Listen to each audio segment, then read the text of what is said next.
4 জন যাত্রী দিয়ে মহাশূন্যে 6 ঘন্টায় আপ ডাউন করা যাবে। এটা কিন্তু রাস্তাও চলবে, আকাশে উড়বে।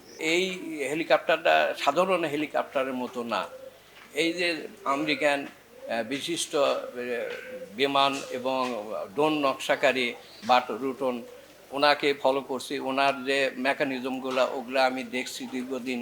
এটা কিন্তু শুধু সাধারণ হেলিকপ্টারই কাজ করবে না, এটা আবার ড্রোনেরও কাজ করবে। এটা ডবল ফাংশন, 2 in 1। বিমান, নৌ সেনাবাহিনী, বিডিআর বলেন, বর্ডার গার্ডের এরিয়াটা এইরকম একটা হেলিকপ্টারে যদি কয়েকটা সেট করা যায় তাহলে বর্ডার গার্ডের জন্য কষ্ট হবে না। 100 মিটারের মধ্যে এটা গোলায় বেষ্টন করা থাকবে।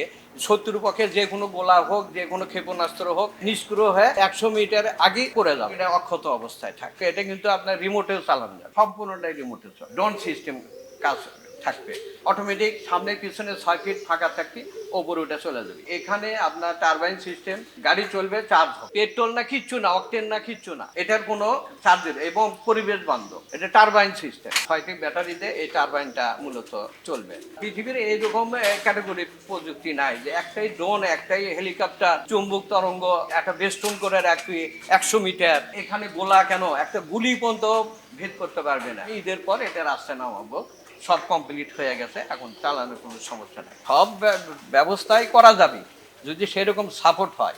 অনেক মন্ত্রণালয় ধর্ণা দিচ্ছি যে আমাকে একটু ফান্ড দেন, আমি এইগুলো দেশের জন্য কিছু করি।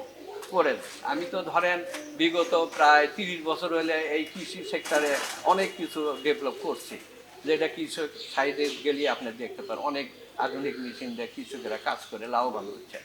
এখন আমি দেখলাম দেশের জন্য, দেশে সবাই দখল করতে চায়, সব দেশেই আছে বাংলাদেশ দখল নিবে এই সেই। তা আমি দেখলাম যে এটা যদি সেনাবাহিনী, নৌবাহিনী, বিমান বাহিনী এদের যদি উপহার দেওয়া যায়, এই প্রযুক্তিটা কিন্তু আমি মনে করি পৃথিবীর এইরকম ক্যাটাগরি প্রযুক্তি নাই।